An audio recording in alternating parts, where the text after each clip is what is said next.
Avec 4 cas recensés à ce jour, la transmission de l'homme au chat est rare mais la distanciation est recommandée, indique l'École nationale vétérinaire d'Alfort. Les félins ne sont pas épargnés. Un chat a été testé positif au coronavirus pour la première fois en France après avoir probablement été infecté par ses propriétaires, a annoncé ce samedi l'École nationale vétérinaire d'Alfort, qui recommande aux personnes malades d'appliquer une distanciation avec leur animal de compagnie. L'unité mixte de recherche en virologie de l'École nationale vétérinaire d'Alfort (ENVA), de l'Agence nationale de sécurité sanitaire de l'alimentation, de l'environnement et du travail (ANSE) et de l'INRAE, en lien avec l'Institut Pasteur, a détecté le premier chat porteur du SRAS-CoV-2 en France, peut-on lire sur le site de l'ENVA. Cette unité a mené des tests, avec l'aide des vétérinaires d'Île-de-France, sur une dizaine de chats dont les propriétaires avaient une suspicion d'infection au Covid-19. L'un des félins, situé près de Paris, a été testé positif et présentait des signes cliniques respiratoires et digestifs. 4 cas recensés à ce jour. À ce stade des connaissances scientifiques, il semble que les chats ne sont pas aisément infectés par le virus SRAS-CoV-2 même en contact avec des propriétaires infectés, indique toutefois le NVA, avec seulement 4 chats naturellement infectés signalés à ce jour dans le monde.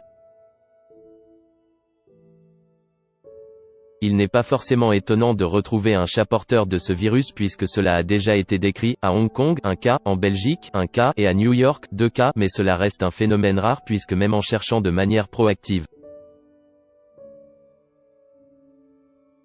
Dans une région où le SARS-CoV-2 circule de manière importante, nous n'avons pour le moment détecté qu'un seul animal positif, précise Sophie Le Poder, professeure de virologie à l'ENVA et co-autrice de l'étude. L'école recommande aux personnes malades du Covid-19 de limiter les contacts étroits avec leur chat, de porter un masque en sa présence et de se laver les mains avant de le caresser, afin de protéger leur animal familier.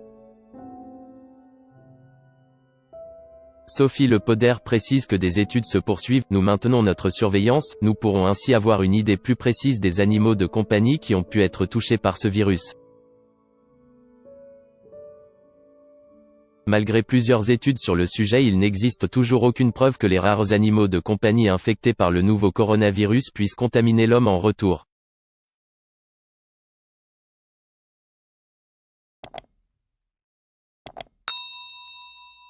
Chào các bạn, tôi là biên tập viên Hoàng Biên đến từ kênh tin tức 24 giờ.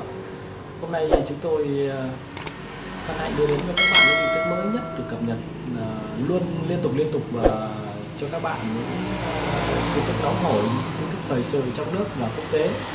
Rất mong quý vị quan tâm và ủng hộ cho kênh của chúng tôi để phát triển ngày một hơn. Và các bạn đừng quên like, share và support cho kênh của chúng tôi ngày càng phát triển.